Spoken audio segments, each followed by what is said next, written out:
বাঙালি চরিত্রের একটা অন্যতম দিক হচ্ছে তারা গণতন্ত্র প্রিয়, স্বাধীনতা প্রিয়, সঙ্গে সঙ্গে ক্ষমতা একেবারে অপছন্দ করে এটা বলা যায় না। যা পরিষ্কার করে বললে যারা ক্ষমতার যায় তার বেশিরভাগই ক্ষমতা থেকে ছেড়ে চলে আসতে পছন্দ করে বলে মনে হয় না। যেমন শেখ মুজিব পাকিস্তানে পুরোটা সময় গণতন্ত্রের সপক্ষে ছিলেন, লড়াই করেছেন, আন্দোলন করেছেন, এ ব্যাপারে বোধহয় কেউ দ্বিমত করবে না। তখনও তার ক্ষমতাপ্রিয়তা ছিল। 54 সালের নির্বাচনের পরে সরকারের যে পতন, সেই পতন আমরা দেখেছি তার ক্ষমতা প্রিয়তার জন্যে। হক, ভাসানী এরা বিরক্ত হয়েছিলেন। তিনি আসলে সরওয়ার্দির চেলা ছিলেন। সরওয়ার্দি ক্ষমতা প্রিয় ছিল, তিনিও। যেমন শেখ মুজিবের গুরু সরওয়ার্দি পাকিস্তানের সঙ্গে হাত মিলিয়ে তিনি ক্ষমতায় পাকিস্তানের প্রধানমন্ত্রীর সঙ্গে যখন গিয়েছিলেন তখন খুব বিতর্কিত কিছু মন্তব্য তিনি করেছিলেন। 0 কিছুই না, জিরো। অর্থাৎ ক্ষমতার সঙ্গে থাকলে কিছু করা যায়, তিনি এটা বলেছিলেন। বর্তমান প্রেক্ষাপটে কিছু তরুণ আন্দোলনে ছিলেন, কিন্তু সবই যে তারা করেছে এখন আর দাবি করে কেউ বলতে পারছে না। তারা ক্ষমতার মসনদে বসতে দ্বিধা করেনি, কোনো অভিজ্ঞতা নেই, একেবারেই বিশ্ববিদ্যালয়ের ছাত্র।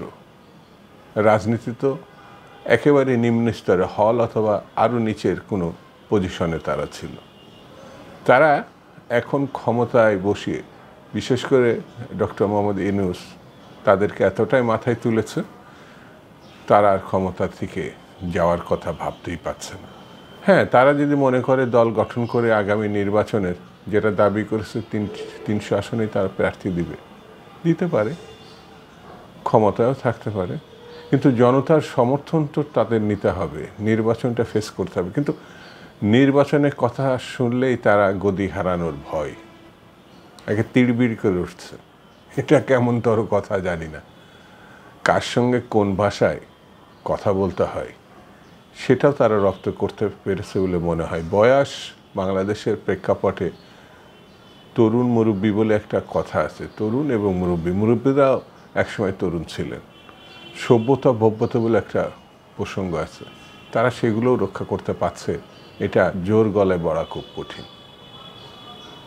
গণতান্ত্রিক রাজনীতিতে সভ্যতা ভব্যতা খুব জরুরি, সহনশীলতা, নৈতিকতা আর সকল মতের প্রতি শ্রদ্ধাবোধ।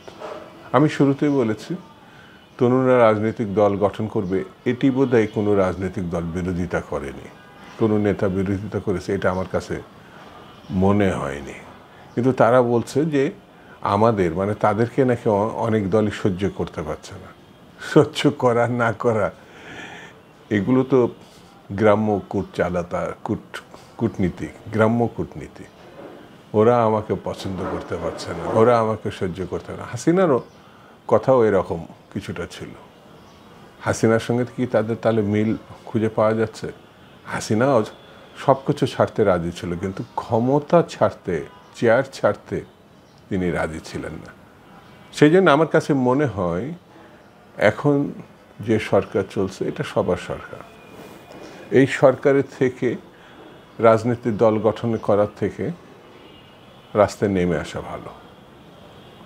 রাস্তায় নেমে বিপ্লবী যে চরিত্র অর্জন তারা করেছে সেই চরিত্রের মর্যাদা রক্ষা করে রাজনীতি দল গঠন করতে পারে, করে সারা দেশে 300 আসন তারা প্রতিদ্বন্দ্বিতা করতে পারে। অনেক তরুণ তো তাদের সঙ্গে, তারা যে দাবি করছে, কিন্তু তারা যেভাবে চলছে তাতে আমার মনে হচ্ছে নিরপেক্ষ সরকারের দাবি যদি পরবর্তীতে উত্থাপন হয় তাহলে এই সরকারের প্রসঙ্গটি তখন বিতর্কিত হবে।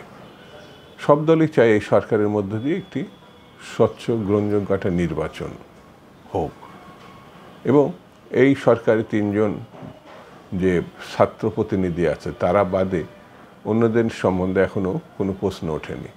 এই ছাত্ররা নিজেরাই গণতন্ত্রের জন্য সংগ্রাম করেছে এবং ছাত্র সমাজকে উদ্বুদ্ধ করেছে।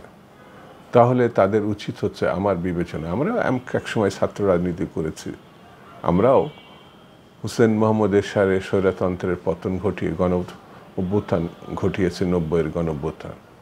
এই বিষয়গুলো তারা যদি ভাবনা চিন্তায় রাখেন তাহলে বিতর্ক এড়িয়ে ভালো কিছু করা যাবে, আর না হলে বিতর্ক বাড়তে থাকবে, তখন নিরপেক্ষ সরকারের প্রসঙ্গটি সামনে চলে আসবে। কথা সত্য না মিথ্যা? ভালো থাকবেন।